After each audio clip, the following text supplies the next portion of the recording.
ദിക്റുകളുണ്ട്. ഒരൊറ്റ ദിക്ർ ഞാൻ നിങ്ങൾക്ക് പറഞ്ഞു തരാം. ഇത് നിങ്ങൾ വല്ലാതെ ശ്രദ്ധിക്കേണ്ട ദിക്റാണ്. മഹാനാകുന്ന സഅദ് ഇബ്നു അബീ വഖാസ് തങ്ങളാണ് ഈ ഹദീസ് ഉദ്ധരിക്കുന്നത്. മാനസികമായി ടെൻഷൻ അടിക്കുന്നവർ കേട്ടോ, ശാരീരികമായി ബുദ്ധിമുട്ടുന്ന ആളുകളുണ്ടല്ലോ, അവരും ഈ ദിക്ർ കേട്ടോ. അതുപോലെ തന്നെ സാമ്പത്തികമായി വല്ലാതെ ബുദ്ധിമുട്ടുന്ന മനുഷ്യന്മാരുണ്ടെങ്കിലും ഈ ദിക്ർ കേട്ടോ. ഇത് ശരിക്കും പഠിച്ചു വെക്കുന്നത് നല്ലതാണ്. ഞാൻ ഈ ഹദീസ് കണ്ടിട്ട് 8 മാസത്തോളമായി, 8 മാസമായി ഞാൻ ഈ ദിക്റിന്റെ ഫളായിലുകൾ കണ്ടിട്ട്. ഇത് വിശുദ്ധമായ മുസ്ലിമിൽ വന്ന ഹദീസാണ്. ഈ ഹദീസ് ഉദ്ധരിക്കുന്നത് സഅദ് ഇബ്നു അബീ വഖാസ് തങ്ങളാണ്. ആരാണ് സഅദ് ഇബ്നു അബീ വഖാസ് തങ്ങൾ എന്നറിയോ? അല്ലാഹുവിന്റെ റസൂലിന്റെ പ്രിയപ്പെട്ട ഭാര്യമാരുണ്ടല്ലോ, ഉമ്മഹാത്തുൽ മുഅ്മിനീൻ ആയിഷ ബീവി റളിയല്ലാഹു അൻഹാ. ആയിഷ ബീവി തങ്ങള് സഅദ് ഇബ്നു അബീ വഖാസ് തങ്ങൾ ലോകത്തിൽ നിന്ന് വിട പറഞ്ഞു പോകുമ്പോ സഅദ് ഇബ്നു അബീ വഖാസ് തങ്ങളുടെ ജനാസ സ്വഹാബത്ത് ചുമലിലേറ്റി മദീനത്തെ പള്ളിയിലോട്ട് കൊണ്ടുവരുന്ന സമയത്ത് ആയിഷ ബീവി റളിയല്ലാഹു അൻഹ പറയാണ്, സ്വഹാബ, സഅദ് ഇബ്നു അബീ വഖാസ് തങ്ങളുടെ ജനാസയുണ്ടല്ലോ, ഞങ്ങളുടെ വീട്ടിന്റെ മുമ്പിലൂടെ കൊണ്ടുപോകണേ സ്വഹാബ. ആയിഷ ബീവി പറയാൻ, ഒരൊറ്റ സ്വഹാബിമാര് മരണപ്പെടുമ്പോഴും ഇങ്ങനൊരു വാക്ക് പറയാറില്ല. ആയിഷ ബീവി റളിയല്ലാഹു അൻഹ പറയാണ്, സഅദ് ഇബ്നു അബീ വഖാസ് തങ്ങളുടെ ജനാസ ഉണ്ടല്ലോ, കൊണ്ടുപോകുന്ന നേരത്ത് ഞങ്ങളുടെ വീട്ടിന്റെ മുമ്പിലൂടെ കൊണ്ടുപോകണേ സ്വഹാബ. സ്വഹാബത്ത് ചോദിക്കുകയാണ്, അല്ല ഉമ്മഹാത്തുൽ മുഅ്മിനീൻ, എന്തിനാണ് സഅദ് ഇബ്നു അബീ വഖാസ് തങ്ങളുടെ ജനാസ നിങ്ങളുടെ വീട്ടിന്റെ മുമ്പിലൂടെ കൊണ്ടുപോകണമെന്ന് പറയുന്നത് എന്തുകൊണ്ടാണ്? ആ സമയത്തിൽ ആയിഷ ബീവി റളിയല്ലാഹു അൻഹ പറയാ, ഞങ്ങൾക്കും സഅദ് ഇബ്നു അബീ വഖാസ് തങ്ങളുടെ ജനാസ നിസ്കാരത്തിൽ പങ്കെടുക്കാനാണ്, ഞങ്ങൾക്കും അവരുടെ മേൽ ജനാസ നിസ്കരിക്കാനാണ്. ഇത്രയും വല്ലാത്ത ഫضലുള്ള, വല്ലാത്ത ശ്രേഷ്ഠവാനായ ഒരു സൂഫിയായി കഴിഞ്ഞ സ്വഹാബി വരനാണ് സഅദ് ഇബ്നു അബീ വഖാസ് തങ്ങൾ. അവര് പറയുകയാണ്,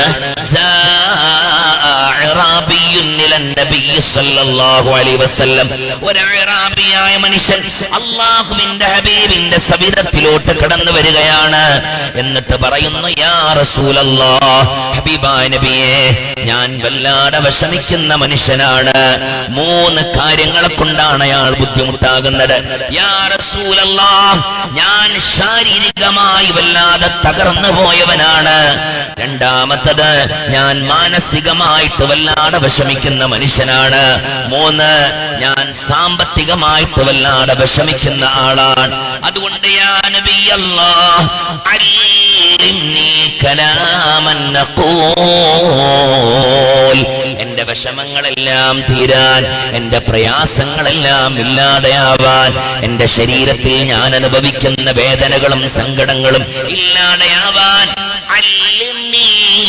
കലാമൻ നഖൂൽ, എനിക്ക് എന്തെങ്കിലും ഒരു ദിക്ർ ചൊല്ലാൻ തരുമോ യാ റസൂലല്ലാഹ്? മറക്കരുതേ സഹോദരന്മാരെ, അല്ലിംനി കലാമൻ നഖൂൽ, എനിക്ക് എന്തെങ്കിലും ഒരു ദിക്ർ ചൊല്ലാൻ തരുമോ യാ റസൂലല്ലാഹ്? ആ സമയത്തിലാണ് പുണ്യ റസൂൽ ഒരു ദിക്ർ ചൊല്ലാൻ കൊടുക്കുന്നത്. പുണ്യ റസൂൽ ഒരു ദിക്ർ ചൊല്ലാൻ കൊടുക്കുന്നത് സുന്ദരമായ ദിക്ർ. ശരിക്കും ഈ ദിക്ർ നിങ്ങൾ എന്ത് ചെയ്യണം എന്നറിയോ? റെക്കോർഡ് ചെയ്ത് വെക്കണം. എന്നിട്ട് നിങ്ങൾ റെക്കോർഡ് ചെയ്ത് നിങ്ങൾ അത് ചൊല്ലി തുടങ്ങണം. ഈ ദിക്ർ നിങ്ങൾ ചൊല്ലി തുടങ്ങണം. ചൊല്ലി തുടങ്ങിയിട്ട് ഈ 3 വിഷയത്തിനും നിങ്ങൾക്കൊരു റാഹത്ത് വന്നിട്ടില്ലായില്ല. സാമ്പത്തികമായി, ശാരീരികമായി, മാനസികമായി നിങ്ങൾക്കൊരു റാഹത്ത് വന്നിട്ടില്ല എങ്കിൽ നിങ്ങൾ പറയേണ്ടി എന്താ അറിയോ? ഇൻഷാ അല്ലാഹ് ഇനി എവിടെങ്കിലും ഞാൻ കർണാടകയുടെ അവസാനത്തെ, ഈ റമദാന്റെ മുമ്പുള്ള അവസാനത്തെ പരിപാടിയാണ് ഇവിടെ.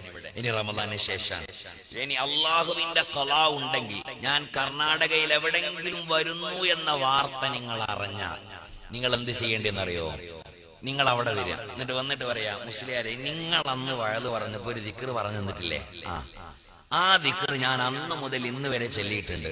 അതെ, എന്നിട്ട് എനിക്ക് ഒരു ഉപകാരവും കിട്ടിയിട്ടില്ല, എനിക്കൊരു റാഹത്തും വന്നിട്ടില്ല എന്ന് പറയാന്നെങ്കിൽ ഇന്നത്തെ സെറ്റിംഗ്സിന്റെ വാടക വലീദ്ദീൻ ഫൈസി അന്ന് തരും. തിരിഞ്ഞിട്ടുണ്ടെങ്കിൽ ഇതിന്റെ സെറ്റിംഗ്സിന്റെ വാടക നിങ്ങൾക്ക് തരും. അത്രക്ക് ഫളലുള്ള ദിക്റാണ്. നിങ്ങൾ ചൊല്ലി നോക്ക്. അല്ലാഹു തൗഫീഖ് നൽകട്ടെ. പ്രഖാമയും പറഞ്ഞ പടച്ചോനെ തൗഫീഖ് നൽകണേ അല്ലാ. ഇതൊരു അപാരമായ ദിക്റാണ്. ഏതാണ് ആ ദിക്ർ എന്നറിയോ? എല്ലാവരും മൊബൈൽ ഫോണിൽ ഇത് റെക്കോർഡ് ചെയ്യണം. ബിസ്മില്ലാഹിർ റഹ്മാനിർ റഹീം. ലാ ഇലാഹ ഇല്ലല്ലാഹു വഹ്ദഹു ലാ ശരീക ലഹ്. ഇനി അവിടെ ലഹുൽ മുൽക്കു വലഹുൽ ഹംദു നമ്മൾ കൂട്ടരുത്. കാരണം അത് ഹദീസിൽ വന്ന ദിക്റാണ്. ഹദീസിൽ വന്ന ദിക്ർ അങ്ങനെ തന്നെ ചൊല്ലുമ്പോഴാണ് ഫള് ലഭിക്കുന്നത്. അഅറാബിയായ മനുഷ്യൻ ഹബീബിന്റെ അരികിൽ വെച്ചുകൊണ്ട് പൊട്ടിക്കരഞ്ഞപ്പോ അല്ലാഹുവിന്റെ റസൂൽ ദിക്ർ ചൊല്ലാൻ കൊടുത്തത് ലാ ഇലാഹ ഇല്ലല്ലാഹു വഹ്ദഹു ലാ ശരീക ലഹ് അല്ലാഹു അക്ബർ കബീറാ വൽഹംദുലില്ലാഹി കതീറാ വസുബ്ഹാനല്ലാഹി റബ്ബിൽ ആലമീന വലാ ഹൗല വലാ ഖുവത ഇല്ലാ ബില്ലാഹിൽ അസീസിൽ ഹകീം. മൂല്യാരങ്ങളോട് തെറ്റിയോ? എന്നോട് തെറ്റിയിട്ടില്ല. ഞാൻ ശരിക്ക് പറഞ്ഞു തരാം. ലാ ഇലാഹ ഇല്ലല്ലാഹു വഹ്ദഹു ലാ ശരീക ലഹ് അല്ലാഹു അക്ബർ കബീറാ. ചൊല്ലു അല്ലാഹു അക്ബർ കബീറാ. ഉറക്കെ അല്ലാഹു അക്ബർ കബീറാ വൽഹംദുലില്ലാഹി കതീറാ വസുബ്ഹാനല്ലാഹി റബ്ബിൽ ആലമീന ബുക്രതൻ വഅസീല എന്നല്ലേ? അത് വേറെ ദിക്ർ അങ്ങനെയുണ്ട്. ഇവിടെ നബി തങ്ങൾ പറഞ്ഞു കൊടുത്തത് ഇദ്ദേഹത്തിന് ഇങ്ങനെയാണ് വസുബ്ഹാനല്ലാഹി റബ്ബിൽ ആലമീന വലാ ഹൗല വലാ ഖുവത ഇല്ലാ ബില്ലാഹി അലിയിൽ അലീം എന്ന ദിക്ർ വേറെയുണ്ട്.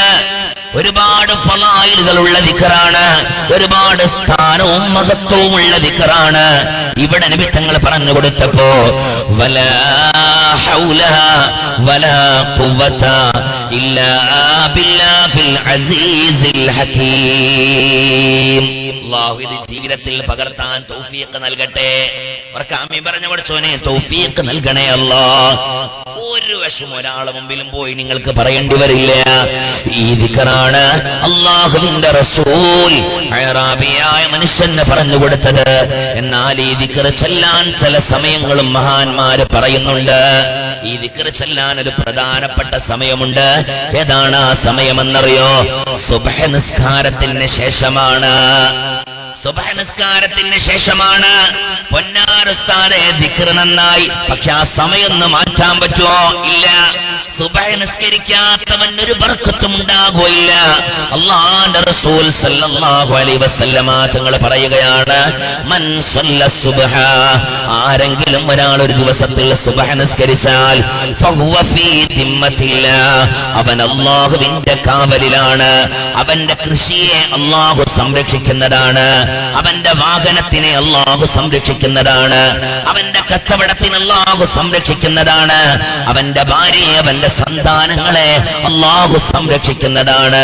നേരെ മറിച്ച് സുബഹി സമയത്തിൽ എഴുന്നേൽക്കാത്ത മനുഷ്യന്മാരുണ്ടല്ലോ, പള്ളി മിനാരങ്ങളിൽ നിന്ന് അസ്വലാത്തു ഖൈറും മിനൻ നൗം, അതൊരു വല്ലാത്ത സമയമാണ്.